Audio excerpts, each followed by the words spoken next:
Well, good Wednesday morning to you, Tennessee Valley. It is a storm alert weather day as we're going to track out that potential for strong to severe storms later on this evening into the early morning hours of Thursday. Here's the best time frame for severe potential: 5 p.m. to 5 a.m.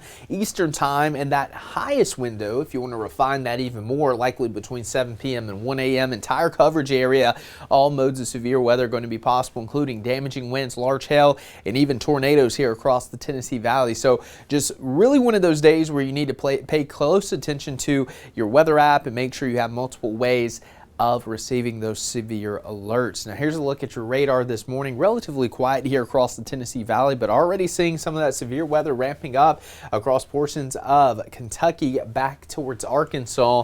Some heavy rain along this boundary. So again, these areas we're going to have to watch this morning, but here locally, no severe weather as of now. We do have a couple of showers coming down into the northern part of Bledsoe County, also south of Altamont and southern Grundy, getting a little bit of heavy rain. But outside of that, your morning commute looking pretty good. But again, that will be something to be mindful of later today as those downpours start to develop. Here's a look at your temperatures. A very warm morning here in Chattanooga, 75, 69 in Lafayette, 70 in Calhoun, same for Athens. We're also going to have to watch that potential for flash flooding. So, of course, we have the severe threat, but some of these storms are going to put down some really heavy rain as well. So we have flash flood watches in effect for the green shade here from Chattanooga northbound until 8 o'clock tomorrow morning. And again, as these storms push through, could drop quite a bit of rain. Some areas could locally have as much as 4 to 6 inches of rainfall in a short amount of time. So we're going to have to watch that closely. You know, that severe threat, the flash flooding threat, just a lot going on later today into Thursday morning. So again, just be sure to pay close attention to the weather. Now, one of the ingredients you need is what we call CAPE, or storm fuel, and we're going to have plenty of it coming out of the Gulf of Mexico, just that warm, moist air mass.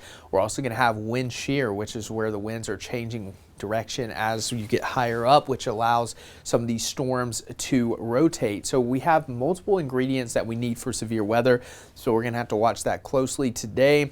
And then by Thursday morning, things will start to die down as some drier and more stable air starts to move in. But as we go through the afternoon, tracking out your radar, again, there's going to be the potential for some pop-up downpours. But by about 5, 6 o'clock, we could have these individual cells develop, which could contain large hail, damaging wind gusts, and maybe even a spin-up tornado. So out of front of the main cluster that's going to be coming through early Thursday morning, we're going to have to watch the development of these individual cells. So as we get into the late evening, again, the coverage is not going to be all that high, but any storm that develops could pack a punch.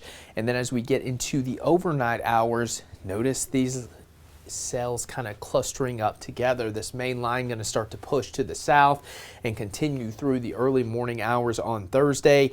And then by about 7 o'clock, most of this should be pushing across North Georgia, and then we'll have more stable air behind this, and the severe threat will start to end here across the Tennessee Valley. So again, going to be a busy 12 to 24 hours or so before things start to improve. And we do have a level 3 out of 5 risk for the orange shade, level 2 out of 5 risk for North Georgia, Northeast Alabama. And again, 5 p.m. to about 5 a.m. tomorrow morning, 5% chance of a tornado within a 25-mile radius in that brown shade. Higher threat the further north and west you go, and that's the same for your wind threat. The highest going to be in this red shade here, including Cleveland, Athens, Dunlap, Monteagle, and the hail threat also going to be highest across northwest Georgia. But again, don't pay too much attention to these colors because anywhere across the Tennessee Valley could have a severe storm at any given time later this evening into early Thursday morning. In fact, it's pretty likely we're going to have multiple severe warnings. So just, again, make sure you have multiple ways of receiving those warnings, and be sure to tune in to Local 3 News later today as Cedric Haynes and David Carnes will have you covered. But here's a look at your 7-day forecast. Storm alert weather mode will continue into Thursday morning. By Friday, things are looking much better. And then we'll have plenty of sunshine and great conditions just in time for Mother's Day weekend.